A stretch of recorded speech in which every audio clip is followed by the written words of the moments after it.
Hi friends, ಎಲ್ಲರಿಗೂ ಕೂಡ ನಮಸ್ಕಾರ. ಇವತ್ತಿನ ಒಂದು ವಿಡಿಯೋದಲ್ಲಿ ಕರ್ನಾಟಕದಲ್ಲಿ ಇರ್ತಕ್ಕಂಥ ಒಂದು ರೈತರಿಗೆ FID ಅಥವಾ ಫ್ರೂಟ್ಸ್ ID ಅಂತ ನಾವು ಕರಿತೇವೆ. ಈ ಒಂದು IDಯಿಂದ ನಿಮಗೆಲ್ಲರಿಗೂ ಕೂಡ PM ಕಿಸಾನ್ ಹಣ ಆಗಿರ್ಬೋದು, ಬೇರೆ ಏನಾದರೂ ನೀವು ಬ್ಯಾಂಕಿನಲ್ಲಿ ಏನಾದರೂ ಲೋನ್ ತೆಗೆದುಕೊಳ್ಬೇಕಾದ್ರೆ ಈ ಒಂದು FID ಆಗಿರ್ಬೋದು, ಎಲ್ಲ ಕಡೆ ಯೂಸ್ ಆಗ್ತದೆ. ಈ ಒಂದು FID ಅಥವಾ ಫ್ರೂಟ್ಸ್ ID ಅಂತ ನಾವು ಇದನ್ನು ಕರಿತೇವೆ. ಈ ಒಂದು IDಗೆ ಸಂಬಂಧಪಟ್ಟಂತೆ ಈಗ KYC ಅಂತ ಬಂದಿದೆ. ಈ ಒಂದು KYCನ ಯಾರ್ಯಾರು ಮಾಡಿಸಿಲ್ಲ ಅವರಿಗೆ ನೆಕ್ಸ್ಟು KYC PM ಕಿಸಾನ್ ಹಣ ಬರೋದಿಲ್ಲ. ಓಕೆನಾ?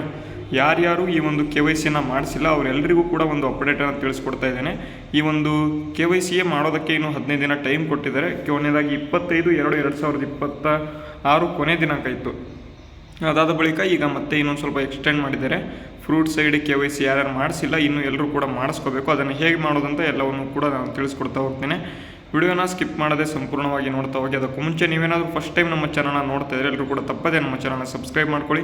ಇದೇ ರೀತಿ ನಿಮಗೆ ರೈತರಿಗೆ ರಿಲೇಟೆಡ್ ಮಾಹಿತಿ ಆಗಿರ್ಬೋದು, ಬೇರೆ ಬೇರೆ ಇಂಪಾರ್ಟೆಂಟ್ ಆಗಿರ್ತಕ್ಕಂಥ ಒಂದು ಮೇನ್ ಇಂಪಾರ್ಟೆಂಟ್ ಮಾಹಿತಿಗಳನ್ನು ನಿಮಗೆ ತಲುಪಿಸ್ತಕ್ಕಂಥ ಒಂದು ಪ್ರಯತ್ನವನ್ನು ನಾನು ಮಾಡ್ತಾ ಹೋಗ್ತಾ ಇರ್ತೇನೆ. ಅದಕ್ಕಾಗಿ ಎಲ್ಲರೂ ಕೂಡ ಸಬ್ಸ್ಕ್ರೈಬ್ ಮಾಡ್ಕೊಳ್ಳಿ, ಬರ್ತಕ್ಕಂಥ ವಿಡಿಯೋಗಳನ್ನು ನೋಡ್ತಾ ಹೋಗಿ. ಮೊದಲನೇದಾಗಿ ನೋಡಿ, ಇಲ್ಲಿ KYC ಅಂತ ಅಂದರೆ ಏನು, ನೀವು ಬದುಕಿದ್ದೀರಾ ಇಲ್ವಾ ಅಂತ. ಅಂದರೆ ಈಗ ನೋ ಯುವರ್ ಕಸ್ಟಮರ್ ಅಂತ ಏನಾದರೂ ನೀವು PM ಕಿಸಾನ್ ಯೋಜನೆಯಲ್ಲಿ ನೀವು ದೃಢೀಕರಿಸಿಕೊಂಡಿದ್ದರೆ ನಿಮಗೇನಾದರೂ ಯಾರಾದರೂ ಡೆತ್ ಆಗಿತ್ತು ಅಂತ ಅಂದರೆ ಅವರಿಗೆ ಹಣ ಬರೋದಿಲ್ಲ. ನಿಮಗೆಲ್ಲರಿಗೂ ಕೂಡ ಗೊತ್ತಿದೆ KYC ಆಗಿಲ್ಲ ಅಂತಂದರೆ ಹಣ ಬರೋದಿಲ್ಲ ಅಂತ. 2 ವರ್ಷದ ಹಿಂದೆಯಿಂದ ಇದನ್ನು ತೆಗೆದುಕೊಂಡು ಬಂದರು, ನೋ ಯುವರ್ ಕಸ್ಟಮರ್ ಎಂಬತಕ್ಕಂಥದ್ದನ್ನು. ಈಗ ಮತ್ತೆ ತೆಗೆದುಕೊಂಡು ಬಂದಿದ್ದಾರೆ. ಈಗ 2 ವರ್ಷ ಆಗಿದೆ. 2 ವರ್ಷ ಯಾರ್ಯಾರ್ದಾಗಿದೆ ಅವರೆಲ್ಲರಿಗೂ ಕೂಡ ಈಗ ಲಿಸ್ಟ್ ಬಿಟ್ಟುಬಿಟ್ಟಿದ್ದಾರೆ. ನಿಮಗೆ ಮೆಸೇಜ್ ಕೂಡ ಬರ್ತದೆ ಮೊಬೈಲ್ ನಂಬರ್ ಅಥವಾ ರಿಜಿಸ್ಟರ್ಡ್ ಮೊಬೈಲ್ ನಂಬರ್ಗೆ ನಿಮ್ಮ ಒಂದು ಫ್ರೂಟ್ಸ್ ID KYCಯನ್ನು ಮಾಡಿಸಿ ಅಂತ. ನೀವು ಏನು ಮಾಡ್ತಿದ್ದೀರಾ ಅಂತ ಅಂದರೆ ನಮ್ಮ ಒಂದು ಬ್ಯಾಂಕಿಂದ ಬಂದಿದೆ ಅಂತ ನೀವು ಬ್ಯಾಂಕಿಗೆ ಹೋಗ್ತಾ ಇದ್ದೀರಾ. ನೋಡಿ, ತುಂಬ ಇಂಪಾರ್ಟೆಂಟ್ ಇದು. ಬ್ಯಾಂಕಿಂದ ಬಂದಿರತಕ್ಕಂಥ ಮೆಸೇಜ್ ಅಲ್ಲ. ನೀವು ಇದನ್ನು ತೋಟಗಾರಿಕಾ ಇಲಾಖೆ ಆಗಿರ್ಬೋದು ಅಥವಾ ನಿಮ್ಮ ಒಂದು ರೈತ ಸಂಪರ್ಕ ಕೇಂದ್ರ, ಈ ಒಂದು 2 ಇಲಾಖೆಗಳಲ್ಲಿ ನೀವು ಈ ಒಂದು FID ರಿನ್ಯೂವಲ್ ಅಥವಾ KYC ಮಾಡಿಕೊಡಿ ಅಂತಂದರೆ ಮಾಡಿಕೊಡ್ತಾರೆ. ಓಕೆನಾ? ನೀವು ಇದನ್ನು ಏನು ಮಾಡ್ತಿದ್ದೀರಾ ಅಂತಂದರೆ ಬ್ಯಾಂಕಿಗೆ ಹೋಗಿ ನಮ್ಮ ಅಕೌಂಟಿಗೆ KYC ಕೇಳ್ತಿದೆ ಅಂತ ಎಲ್ಲರೂ ಕೂಡ ಹೇಳ್ತಾ ಇದ್ದೀರಾ. ಓಕೆನಾ? ಅದಕ್ಕಾಗಿ ನಿಮಗೆ ಇದು ಯೂಸ್ಫುಲ್ ಆಗಲಿ ಅಂತ ಈ ಒಂದು ವಿಡಿಯೋನ ಮಾಡಿದ್ದೇನೆ.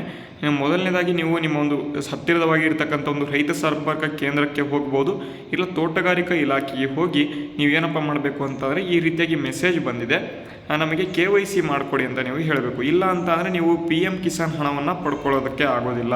ನಿಮಗೆ ಗೊತ್ತಿರಲಿ, ಈ ಒಂದು PM ಕಿಸಾನ್ ಹಣ ಪ್ರತಿ 3 ತಿಂಗಳು ಅಥವಾ 4 ತಿಂಗಳಿಗೊಮ್ಮೆ 2,000 ಹಣ ಏನು ಬರ್ತಿದೆ, ಆ ಒಂದು ಹಣ ಪಡ್ಕೋಬೇಕು ಅಂತಂದರೆ KYC ಕಡ್ಡಾಯವಾಗಿದೆ. ಅದಕ್ಕಾಗಿ ಕಡ್ಡಾಯವಾಗಿ ನೀವು ಏನು ಮಾಡಬೇಕು ಅಂತಂದರೆ KYCನ ಮಾಡಿಸಲೇಬೇಕು. ನಿಮ್ಮ ಹತ್ತಿರದ ರೈತ ಸಂಪರ್ಕ ಕೇಂದ್ರಕ್ಕೆ ಹೋಗಿ, ಇಲ್ಲ ಅಂತ ಅಂದರೆ ನಿಮ್ಮ ಒಂದು ಹತ್ತಿರದ ತೋಟಗಾರಿಕಾ ಇಲಾಖೆಗೆ ಹೋಗಿ KYCನ ಮಾಡ್ಕೊಳ್ಳಿ. ನಿಮಗೇನಾದರೂ ಆಗಿಲ್ಲ ಆದರೂ ಕೂಡ ಹಣ ಬರ್ತಿಲ್ಲ ಅಂತ ಎಲ್ಲರೂ ಕೂಡ ಕಮೆಂಟ್ ಮಾಡಿ. ಓಕೆನಾ? ಈ ಒಂದು ವಿಡಿಯೋ ಯೂಸ್ಫುಲ್ ಆಗಿದ್ದರೆ ವಿಡಿಯೋಗೆ ಲೈಕ್ ಮಾಡಿ, ಶೇರ್ ಮಾಡಿ, ಮತ್ತು ಸಬ್ಸ್ಕ್ರೈಬ್ ಮಾಡ್ಕೊಂಡಿಲ್ಲ ಅಂದರೆ ಸಬ್ಸ್ಕ್ರೈಬ್ ಮಾಡ್ಕೊಳ್ಳಿ.